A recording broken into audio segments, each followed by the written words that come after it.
Hello hello কোনো রকম পূর্ব পরিকল্পনা ছাড়াই আজকে আমরা দুপুরবেলা বেরিয়ে পড়েছি নৈহাটির বড়মার দর্শনে।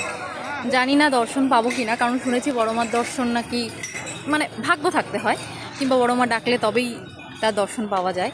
তো আমাদের তো সেইভাবে কোনো দিনই মানে আমি বড়মার কাছে যাব কি তার দর্শনের কোনো রকম ইচ্ছে আগে আমার সেইভাবে হয়নি। আমি জানি না কেন, কিছুটা হয়তো ভিড়ের ভয়ে, প্রচণ্ড মানুষ হয়, প্রচণ্ড ভিড়, সেই ভয়টাও আমার অনেকটা কাজ করে। কিন্তু আজকে জানি না হঠাৎ করেই কী মনে হলো, সকালবেলা উঠেই ঠিক করলাম যে না, যাওয়া যাক। জানি না কতটা ভাগ্য সহায় হবে, মানে ভাগ্য আছে কি না আমাদের, বড়মার দর্শন পাবো কি না। এখন স্টেশনে আমরা তিন মূর্তি বেরিয়ে পড়েছি, দেখা যাক। দর্শন পেলে অবশ্যই তোমাদের সঙ্গে শেয়ার করবো সেটা।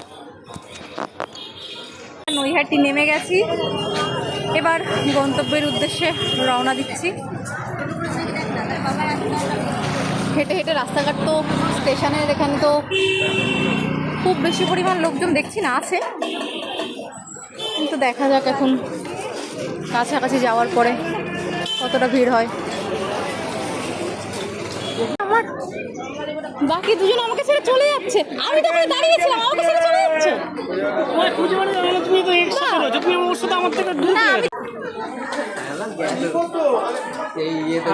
হাঁটছি এখন বড়মার পথে, কিছুই চিনি না এখানে, শুনে শুনে এগোচ্ছি, জানি না কোন দিকে যাচ্ছি। লোকজন হাঁটছে, আমরাও হাঁটছি, কোথায় চলছি জানি না, বড়মা কোন দিকে সেটাও জানি না, হেঁটে যাচ্ছি।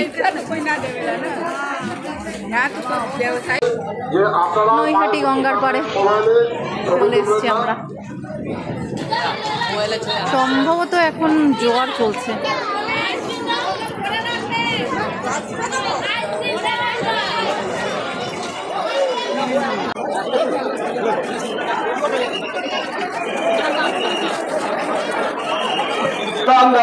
আপনি যেখানে ঠাকুর মন্দিরের সামনে চলে আসুন, ওয়াইফুট থেকে এসছে, আপনার বাইরেও